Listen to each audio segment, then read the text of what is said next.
That's awesome. Oh, cool. Can we go look? Okay, great. Because I can do something really beautiful. I love that, like, valley.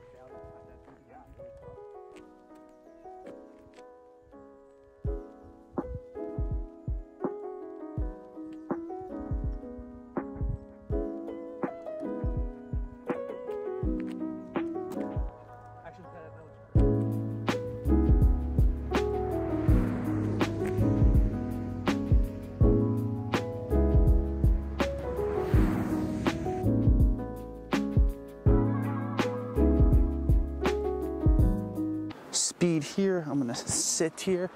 Awesome, man. Do you have 20 minutes set on your phone? I got 20 set here. You want me to start? Yeah, whenever you're ready. Okay.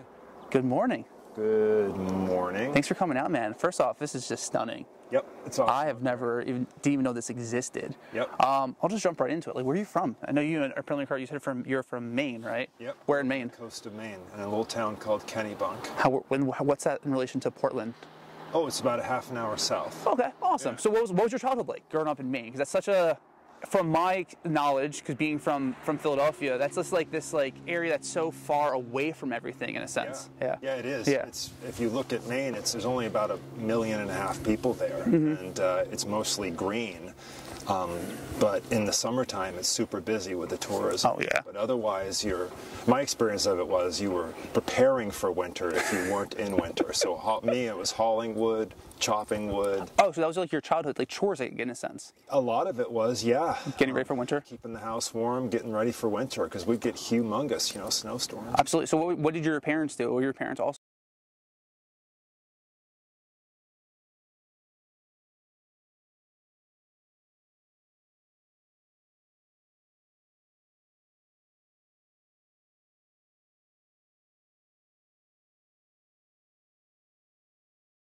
I was on my own a lot. Okay. Yeah, we lived in the woods, right? And so I would spend a lot of time in the woods with my dog, my golden retriever. Yeah, it was really sweet.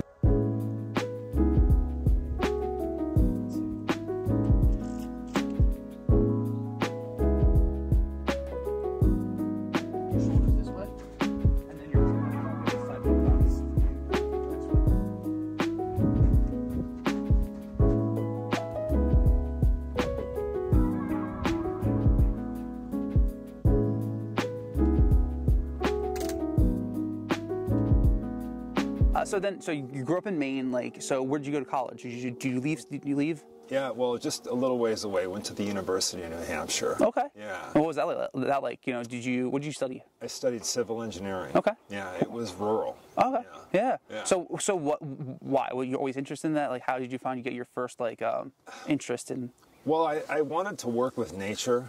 And my dad would always say to me, just be sure you can get a job when you get out of college. And I wanted to work with animals and stuff, but I just seemed to always be on a track of technical-minded stuff, science-minded. I was just good at that stuff. And so I interviewed a whole bunch of professors in different disciplines, and finally the one in the civil engineering department said, well, yeah, you could work with animals, you could organize an oil spill cleanup.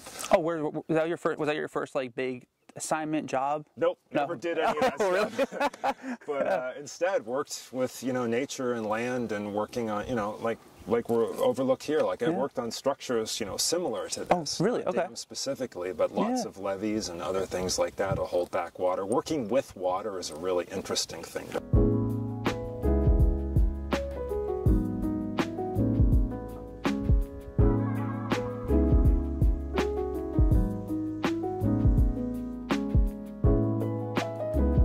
So where was so you grew up, you're this New England, you grew up in Maine, went to school in New Hampshire. Where was the first, you went away from New England? What was that Hawaii or? The very first time? Yeah. I went on a cross-country trip to Burning Man.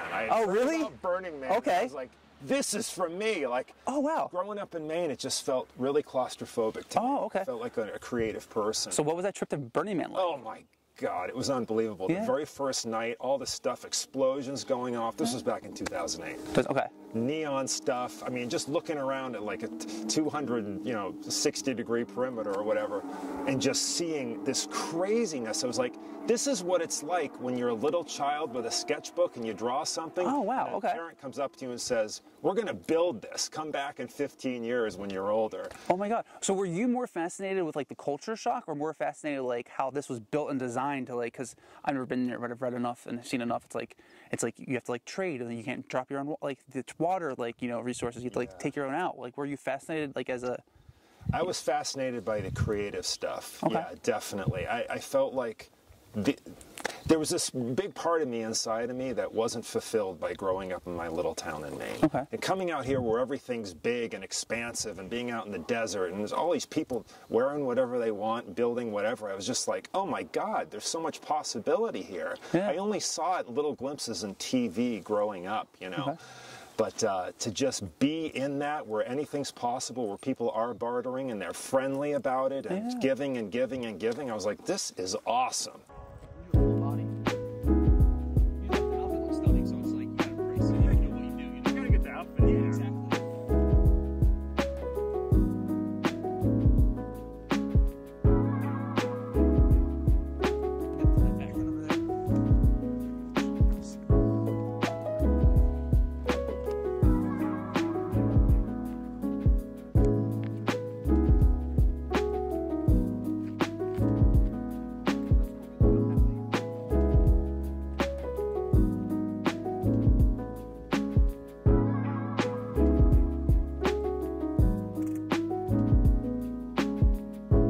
So what was that experience on the way back? Like, what changed in your mind? It was like, was it more like, I need to get out of New England to grow, or? Yes. Yeah. So so where did you move after that?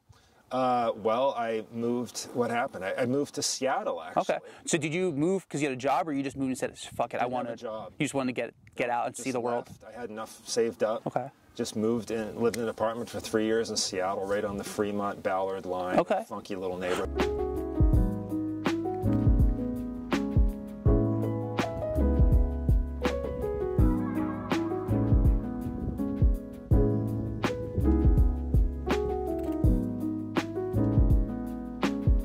So you were in Seattle for 3 years, and where'd you go after that?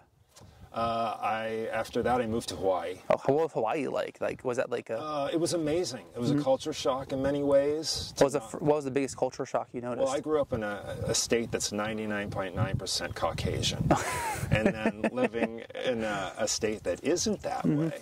It gave me a completely different perspective. You know, I wanted to be in places like that, yeah, it was warm and lovely. It was the opposite of being cold. So I guess I want to ask, is you felt like you were claustrophobic in Maine. Isn't Hawaii like even, you can't really... You're on an island. You're on an island. Forced to deal with that. And especially, I was on Oahu. That's where I worked. There's, 800,000 people on this rock. Oh, wow. And so, yeah, you're forced to deal with the opposite of what I. Did you feel like a lot of like personal growth happened through there?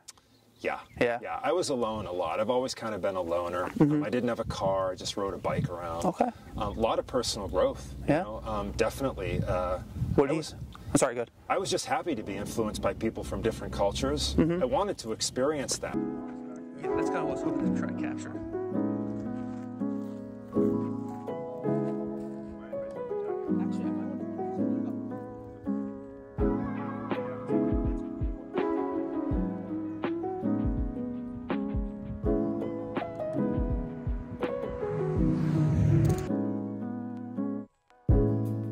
I guess before Hawaii or during that time frame in your life, what did you struggle with? Like, was it just like being alone, or like, do you have a hard time branching out and being like an extrovert? I've always felt like a misfit, like a loner, and so for some reason it was always that way for me. And so being in places that were more expressive and open and warm, it felt the opposite of kind of being holed up in my little town. I'm still kind of that way, but I, do acting now and express myself through clothing and things I didn't do before. Sure. So fashion has always been like your way to express yourself without talking? It started in my early 30s, and it's really, really just blossomed from me. I love it. So what pieces do you look for like the most? Is it the you have an awesome jacket? Is it jacket, pants, shoes? Like, what did you like gravitate initially towards? Oh gosh, it started with like shirts, and funky shirts that had kind of cool design to them. I had grown up, wearing LL Bean and stuff like that, flannel. Yeah. And then Very New England. Yeah, and then it became, I started to modify them myself. I would buy these things in TJ Maxx and then undo all the buttons, then change them into cool thread colors so that they'd pop out. Oh, wow. Okay. And then I got into designer fashion. One of Jack is designer, and I just realized how different designer fashion is, the quality of it, and how much more time has been put into the actual making of it. Do you feel like that has helped you gain confidence at all? It definitely pushing the boundaries for myself in terms of, what I wear and putting myself out there and getting over the feeling of, oh, what if this is too bright or flashy or this and that? Just saying, screw it. I'm going to dress how I really want to. And then where did you find that, like, I guess that balance slash like that moment, like, fuck it, like, were you always, was it insecurity or just like you wanted? Well, it happened at Burning Man, definitely. Oh, really? Okay. Watching what people were doing, I thought, gosh, I don't see this every day, and people aren't afraid to do it out here. And then from there, 2008, it's just over time. Now it's 2023, so.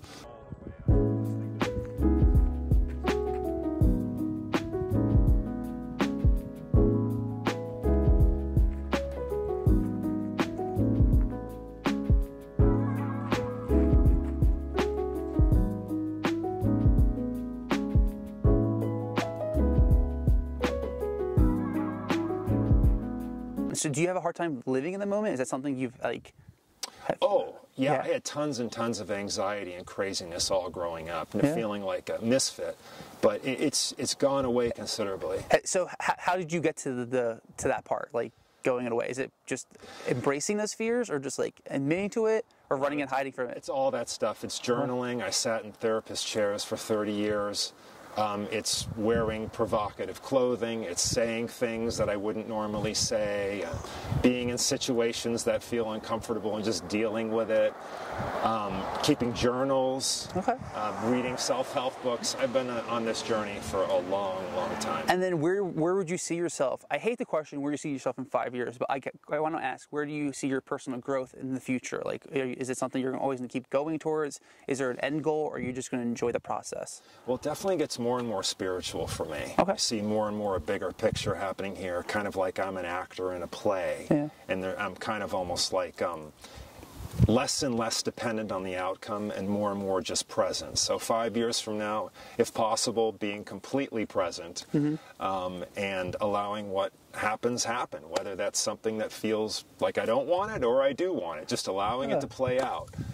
It happens more and more day by day, but in the future I'd like to see more creativity, probably in the form of acting, be more and more a part of my life. And it's okay, it can complement that left brain side too.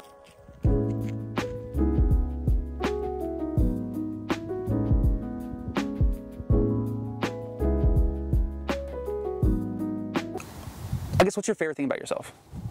Oh, probably that I do have such abilities in both, like the different realms of creativity and maybe more technical mindedness. It's a really nice balance, the left and right.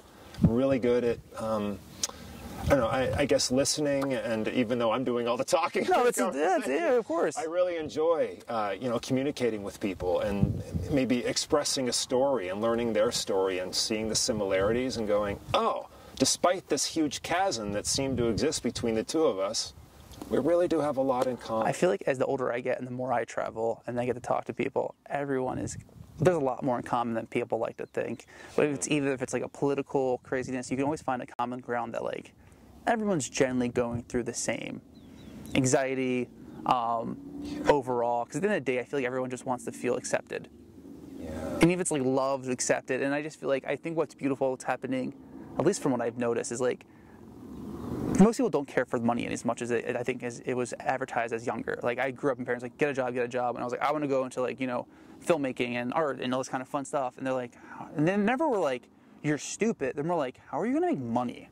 They came here in the 80s from, a different country where it's just like, make money. Yeah. And they're just like, didn't really know how to like navigate that conversation with me. Yep. So like, were your parents like the same way in a sense? Yeah, because I know you touched on that earlier, so it's like, how did you navigate that conversation as like a young, 17, 18-year-old Andrew trying to like... Yeah, I just thought that being creative was off limits. Yeah. It wasn't going to happen. My dad was super into the financial responsibility. Yeah, which is very responsible in a sense, but Yes. we're all on this planet for such a small sliver of time.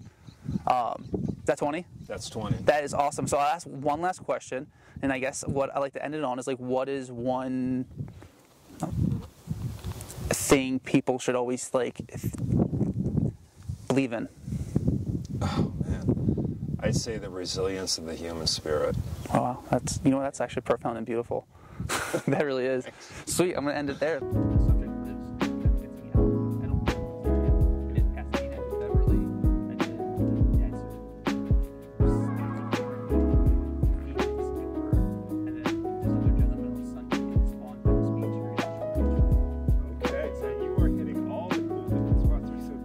They're vastly different. I think that's the